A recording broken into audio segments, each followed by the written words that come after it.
Hello friends, welcome in today's video. In today's video, I'm going to tell you about the blur option in Photoshop and what are its uses. So if you want to find blur, you have to go to the filter drop-down menu and you can see that there are a lot of options here. So today we are discussing about the blur option.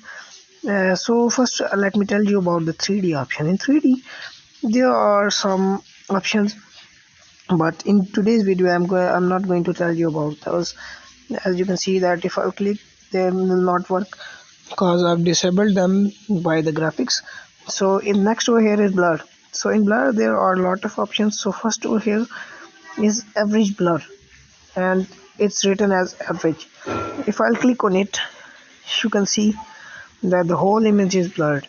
This blur is according to the Photoshop's own correspondence. So next over here in blur is blur, normal blur. So as you can see, if I'll apply it, it has blurred the image. So what I'm doing here is applying a mask and creating a selection so that you can see that what are the results. So let me select the proper area which will show you the blur. So I've selected this little text over here, that is Y, and the whole image. So if I'll go into the blur, I have selected blur and applied it. As you can see that the Y text is a little bit blurred as seen according to the other options. So if I zoom here, you can see that the Y is a little blurred as compared to H and other text. So what I'll do over here, I control Z the option. So next over here is blur more. By applying blur more, it blurs the image more. Next over here is Gaussian blur. So the blur which we use the most is known as Gaussian blur. If I'll increase the blur, you can see that the Y is blurred that much that it's erased from the image. So I'll decrease decrease its radius, and you can see that changes. So you can see that what are the changes due to the Gaussian blur. Next over here is lens blur. So in lens blur, I can increase the things such as radius, blade curvature, rotation, brightness, threshold, amount, etc. So I've increased the radius, and you can see that what are the results over here. This is the blur which is due to the lens. So if you want the blur that is due to the lens, you can use this type of blur. These are the types of blur which you can add. So as you can see that I've tried here some settings. So according to those settings, I've done things, and you can see the result over here. Because if I'm increasing the threshold, you can see that the whole selection is getting blurred. But in this blur kind of blur, little blur just increases the text or the highlights. So next over here is motion blur. This is blur which is due to motion in the camera. If you are in photography field, you must know that what is motion blur. So if I'll increase the distance, here it's not radius, here it's distance. You can see the result. What is the result of the blur? This is basically the motion blur, which is due to the unstabilization of camera blur. So next over here in the blur option, it is radial blur.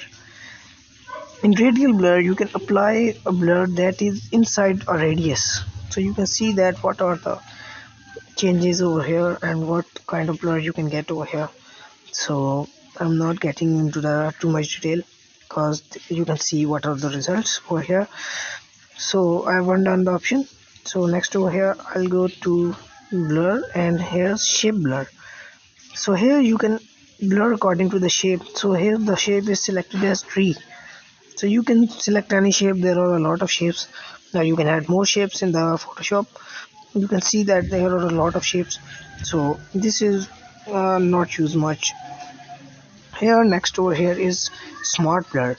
This kind of blur has uh, this kind of blur is like smart blur. You can change things according to your own correspondence, as you can see there over here. So next over here I'm going into next over here is surface blur. You can see what kind of blur can we get here. You can see the results. Basically these blurs I've applied on the text. So next video I'll show you about the next over here I'm telling you a little bit thing about the Gaussian blur. So in Gaussian blur you can change the things according to your correspondence, and this is the most kind of blur we use. So I selected the whole text over here, and now I will apply the Gaussian blur on it to show you what. So there's an option on the top, that is last filter option. So I've applied the Gaussian blur. So by pressing Alt Control and F, or by going there, we can, what can I do is I can change, I can apply the last filter which I have applied. So as you can see, uh, so uh, thanks for enough for the today's video. We'll cover many things in the next video. So uh, enough for today. Thank you very much for watching. Keep watching and subscribe my channel. Thank you.